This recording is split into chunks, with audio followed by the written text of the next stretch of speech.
Olá pessoal, boa tarde. Como prometemos e eu havia comentado, voltamos para fazer um comentário mais específico dentro da metodologia proposta pelo Arena. Como citei no vídeo anterior, quando falávamos sobre o grupo de teatro Arena, o Augusto Boal, quando convidado a ministrar as aulas para o elenco, ele acaba sugerindo, dando uma proposta para que eles conseguissem baratear o custo da produção, como foi o propósito, o desafio colocado pelo Décio de Almeida Prado. Inicialmente, essa proposta, como disse, ela veio para sanar um problema, digamos, técnico, econômico, de barateamento da produção, já que era um grupo de teatro sem estruturas financeiras. Entretanto, a metodologia proposta a indicação proposta pelo Boal se torna uma metodologia. Estamos falando do sistema Coringa de teatro.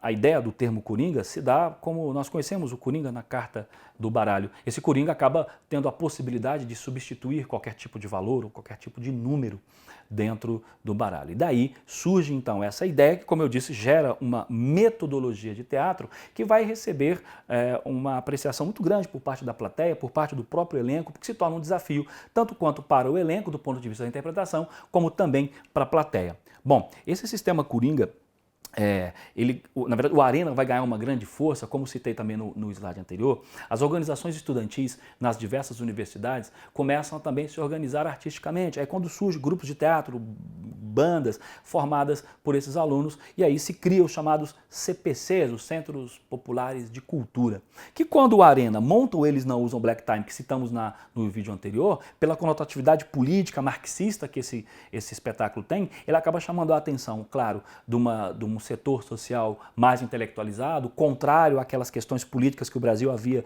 inserido desde 64 com o golpe. Então a Arena muito rapidamente se ganha robustez com essa proposta. E aí então, junto com alguns outros membros de outros grupos de teatro, coloca-se então em prática a ideia do Boal no sistema Coringa. O objetivo do barateamento, como já tinha dito para vocês, mas associado muito a um pensamento dialético de um teatro épico brechtiano, no sentido de promover não só entretenimento, mas também uma forma de condução de processo político, um teatro pedagógico, um teatro politizador, como já citamos antes, na Europa isso era bastante comum. Bom, o sistema Coringa basicamente assim, eu tenho, por exemplo, 3, 4 atores, mas tem um elenco tenho 3, 4 atores no elenco e tem uma peça com 7, 8 personagens. Teoricamente isso não seria possível, por causa do número de elenco, não bater com o número de personagens. Mas no sistema Coringa é exatamente assim que as coisas se dão, porque você vai conseguir promover uma espécie de rodízio, uma espécie de transição entre os personagens e esse elenco. Um único personagem não vai ficar fixo dentro de um único ator. Ou seja, o Coringa vai ter uma função, além dessa troca que eu disse para vocês, de que um único ator, todo o elenco ter girado entre si todos os personagens. Os personagens podem girar em torno de todos os membros do elenco. Só que esse Coringa vai ainda promover uma segunda referência na condução da peça. Primeiro que é um entretenimento, do ponto de vista de desafio para o ator, é fantástico. O ator ter que, de uma cena para outra, desmontar uma personagem e montar uma segunda personagem, talvez em aspectos, caracteres diferenciados muito distintos. Já é um desafio para o ator. Para o público acaba sendo muito interessante ele ver a mesma personagem sendo interpretada por vários atores diferentes. Agora, mais do que isso, esse Coringa acaba promovendo, como a gente diz aqui, uma função narrativa distinta dentro da peça. Porque, obviamente, os textos discutidos pelo Arana são textos politizados, textos que promovem embates e debates de discussões. Então, o que acaba acontecendo é que eu tenho uma cena, e eu chamo aqui de um campo da narrativa da fábula, onde a própria história está sendo narrada, a própria história está sendo contada, mas eu também vou ter uma segunda forma de narrativa, que eu chamo de campo da conferência, porque o Coringa, além de expor as ideias propostas pelo próprio autor, como nós vimos no slide, no vídeo anterior, esse Coringa vai fazer uma provocação, ele vai criar um aspecto de conferência no senso ético, no senso da ética cidadã desse público. Então você acaba tendo duas narrativas da peça. A fábula, a própria história, a própria narrativa, e uma segunda, que é a da conferência, promovida pelo Coringa no sentido de propor a você, espectador, um entendimento mais crítico daquilo que está sendo discutido. Isso então acaba se tornando um segundo entretenimento muito significativo para esse público.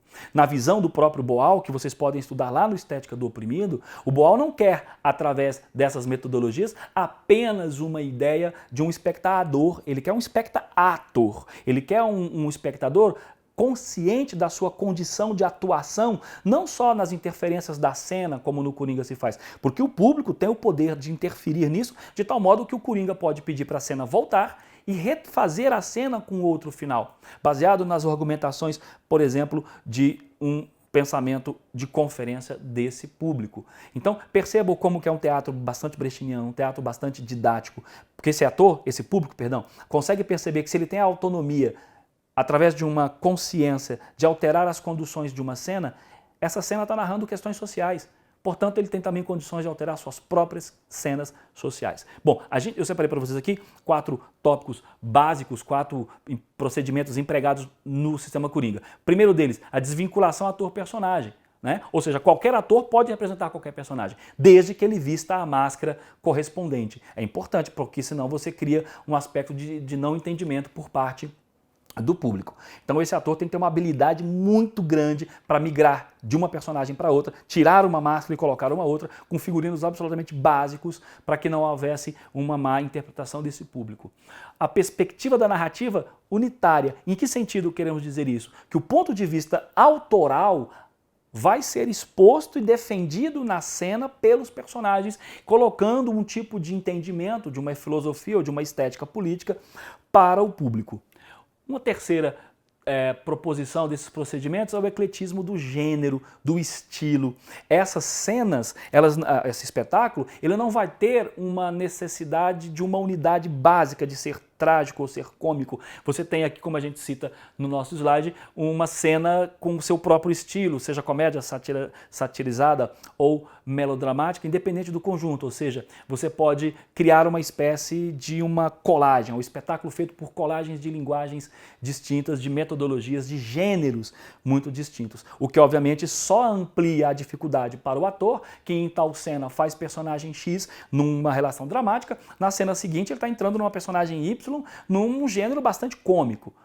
Repito, para o ator é um desafio saboroso, para o público também um atrativo interessante. E por último aqui, a gente vê mais uma dessas proposições do procedimento, o uso da música, essa referência da linguagem musical para o sistema do Coringa. Aqui ele não vai ser apenas uma relação de trilha sonora, por exemplo, Eu vejo aqui, olha, a introdução desse ingrediente é para exortar mesmo um contexto mais dramático, para provocar uma relação de promoção de um caráter mais catársico, mas uma catarse obviamente não subjetiva, mas muito direcionada dentro das questões políticas. Bom, perceba então que esse sistema Coringa, ele é essencialmente onisciente. Esse Coringa está em todos os lugares, em todos os tempos, de vários modos diferentes. Ou seja, é um cara que ele pode inverter essa cena, ele pode se recolocar no roteiro, ele pode conduzir a ação da cena para lá ou para cá, e como eu já tinha dito anteriormente, é até mesmo voltar e refazer